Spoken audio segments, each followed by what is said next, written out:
ایک شخص کہتا ہے میرا باپ بڑا گنہگار تھا، میں نے غسل و کفن دے کے اسے دفن کیا، رات کو خواب میں اپنے باپ کو دیکھا، تعجب تب ہوا جب میں نے اپنے باپ کو جنت میں دیکھا۔ میں نے کہا بابا آپ تو بڑے گنہگار تھے، آپ تو بڑے خطاکار تھے، آپ جنت میں کیا کر رہے ہیں؟ اس نے کہا میرے لال 3 دن تک میری قبر میں آگ جل رہی تھی، 3 دن تک مجھ پر فشار قبر عذاب قبر میں مبتلا تھا، لیکن 3 دن کے بعد کچھ قبریں چھوڑ کر ایک نیک خاتون کو دفن کیا گیا، جس کی آنے کے بعد پورے قبرستان میں جن جن پہ عذاب ہو رہا تھا ان پر اللہ کی رحمتیں نازل ہونے لگیں۔ فرمایا نور برس رہا تھا۔ کہ بابا یہ کیسا نور تھا؟ کہ جیسے اس کو دفن کیا پہلی رات بھی، دوسری رات بھی، تیسری رات بھی اس کی قبر میں حسین ابن علی آتے تھے۔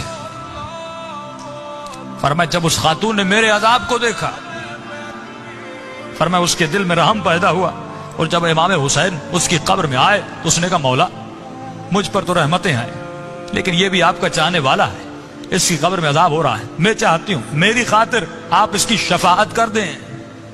کہ اس وقت امام نے دعا کے لیے ہاتھوں کو بلند کیا، میرا عذاب ختم ہوا۔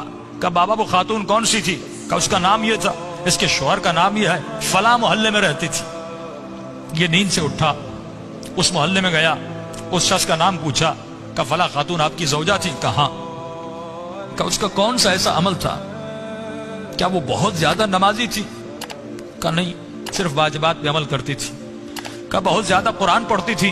کہ نہیں، مختصر قرآن پڑھتی تھی۔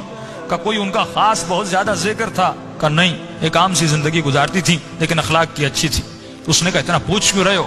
اس نے سارا واقعہ بتایا کہ آپ کی زوجہ کی خاطر میرے باپ کی شفاعت ہو گئی، کوئی تو ایسا عمل ہوگا جس کی وجہ سے امام حسین اس کی قبر میں گئے۔